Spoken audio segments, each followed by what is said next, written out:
How to get her to want to make love more often. There are many strategies to explore before doing something drastic.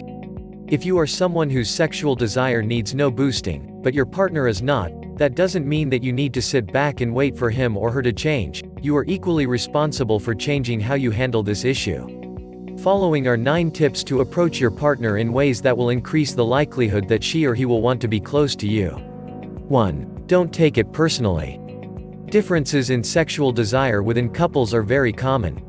Although it is hard to have your advances rejected repeatedly without taking it personally, you need to remind yourself that a partner's lack of interest in sex just may not be about you, your attractiveness, or your qualities as a human being. It may be a matter of a hormone deficiency or other physiological problems, or feelings the person has about himself or herself. Although you undoubtedly want things to change, try to develop a little empathy. Chances are, given the choice, he or she would prefer to feel turned on easily. It's no picnic to feel disinterested in something your partner thrives on. He or she may feel inadequate, for example. The situation hurts you, but don't underestimate how painful it is for your partner. Even if he or she acts defensively, your partner probably spends lots of time wondering why things aren't easier between you. Try to be understanding. 2. Break free from the catch-22. If you are a man whose partner is less interested in sex than you, start paying attention to your friendship. Many women are wired this way, they can't get turned on unless they feel close to you. This means doing the things that are important to her, doing things as a couple, pitching in more at home, being more available, and asking about her day. Do small things as well, bring her a cup of coffee in the morning. Leave a note professing your love. Call her from work just to say you're thinking of her. Bring home a single rose. Show your affection through random acts of kindness and she may be more likely to want to be close to you sexually when you do. If your wife has been rejecting your advances, the last thing you might feel like doing is being kind and thoughtful. All I can say is that if you want to improve your sex life and your wife needs to feel emotionally close to you as a prerequisite, doing the things that bring you closer to her is the only way you are going to get there. You can either hold out because you're angry, or break free of the catch-22 and be loving. Experiment and watch what happens. If you are a woman and the more highly sexual partner, the same theory applies. So many men have told me that their wives nagging about such issues really turns them off. Men can become passive-aggressive, agreeing to your demands but turning off to you emotionally and sexually. Why not approach things differently?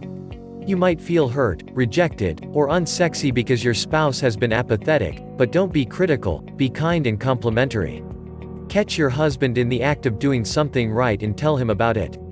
Look at your own behavior as well, figure out what you might be doing that could be making your partner respond defensively.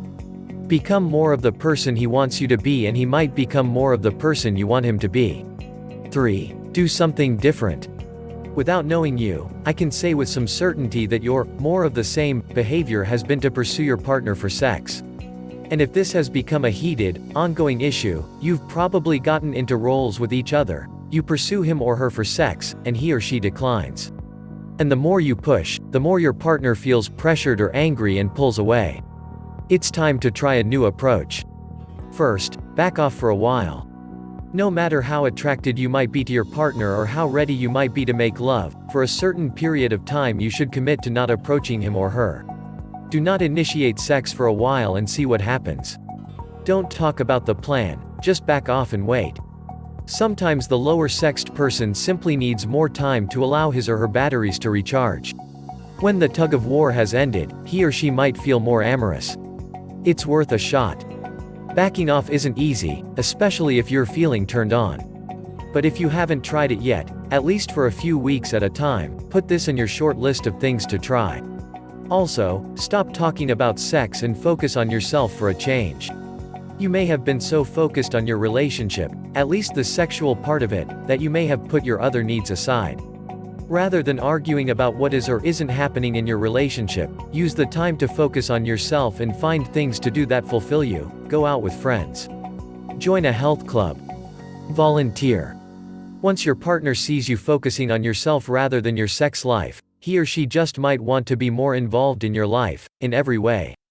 Or do a 180, wouldn't it just blow your partner's mind if you were to tell him or her that you have been doing some reading and that you now have a better understanding about his or her feelings and you're sorry about all the fighting? Think about it. Your partner has been making you feel like a sex maniac and you've been making him or her feel like a celibate. You're convinced that you're right, and he or she is convinced of the opposite. And where has all of it gotten you? I can't guarantee that telling your partner that you understand his or her feelings better will make that person want to jump into bed, but I can tell you that making your partner wrong won't do it. 4. Focus on what works. Have there been times in your marriage when your sex life was more passionate? Yes, I know, in the very beginning, newness makes hormones run amok.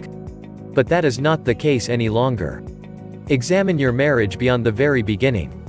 Ask yourself, what was different about the times when my spouse was more interested in sex? See if any of those conditions are reproducible. Then reproduce them. 5. Touch affectionately without thinking sex is imminent. Women often complain that their husbands never touch them unless they want sex. This turns them off. If, as the man, you are the more highly sexed partner, it will serve you well to remember this about your wife. She might want you to hug, cuddle, hold hands, sit next to her on the couch, or kiss her in ways that are affectionate but not sexual. Lots of women say that men are incapable of hugging without their hands sliding slowly down their bodies. Since many women have a strong need for affection without sexual overtones, they get annoyed when every touch becomes a means of foreplay. If this sounds familiar to you, try being affectionate and stop there. Your partner will appreciate it, and you. She might wonder what in the world is going on. And that's exactly what you want to do, break out of old unproductive patterns. When you start doing the things that touch her soul, she will be more inclined to do the things that touch your body. 6. Masturbate.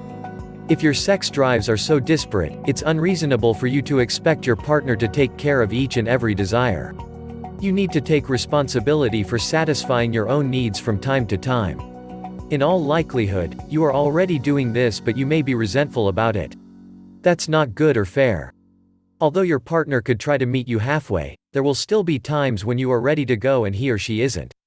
That's normal, you need to accept it. As long as your spouse is making more of an effort to understand and care for your needs, you need to accept your differences and take care of yourself occasionally, without feeling resentment. 7. Accept a gift of love.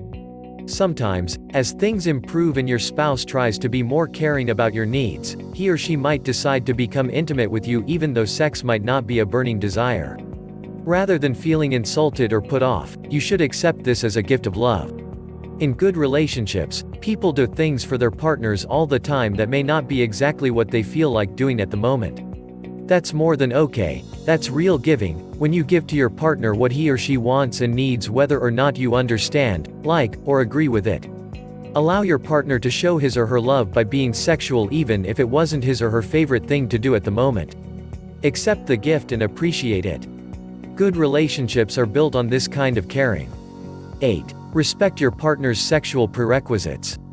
Here's a really good suggestion from Dr. Pat Love. When a partner with low sexual desire tells his or her spouse about the conditions that need to be in place in order to engage in or enjoy sex, the higher sex spouse often does not understand or accept the requests at face value. For example, if a wife tells her husband that she prefers making love at night rather than in the morning, the husband might think she is just making up excuses. For most men, testosterone peaks between 7 to 8 a.m. Women's testosterone levels peak in the evening. If a husband tells his wife that he feels more turned on after they take a shower or when the kids are asleep, she may think he is just putting things off so that sex never happens. But the truth is these may not just be excuses. You may have a hard time believing this because you are ready to go at the drop of a hat, but your spouse may really need things to be a certain way in order to feel relaxed, comfortable, and turned on. As much as possible, try to honor these requests and not discredit your partner when he or she confides in you about them. Take them at face value, and try to create the kind of atmosphere that is most likely to be conducive to your partner desiring sex. 9. If all else fails, be brutally honest. I've worked with countless couples in which one partner was so dissatisfied with the sexual relationship that he or she eventually had an affair or left a marriage. You might be thinking of these alternatives too. But an affair is a lousy solution. Even if it satisfies you temporarily, it will only make things more difficult at home. Although an affair or separation sometimes serves as a wake-up call to a partner, you can't always count on that. Still, as the more highly sexed person, you might be at the end of your rope. You might be fantasizing about someone else, or about packing your bags and leaving. Before you act, make sure your spouse knows in no uncertain terms the seriousness of the situation. Make certain he or she understands what will happen if nothing changes. Don't threaten in the heat of an argument. Don't blame or criticize. Just say calmly that because of the differences in your sexual appetites, you are so unhappy that you are considering doing something you really don't want to. Spell out what you've been thinking about. Tell your partner that this is not a threat, rather, you are so desperate you don't know what else to do. Ask your partner one more time to seek help.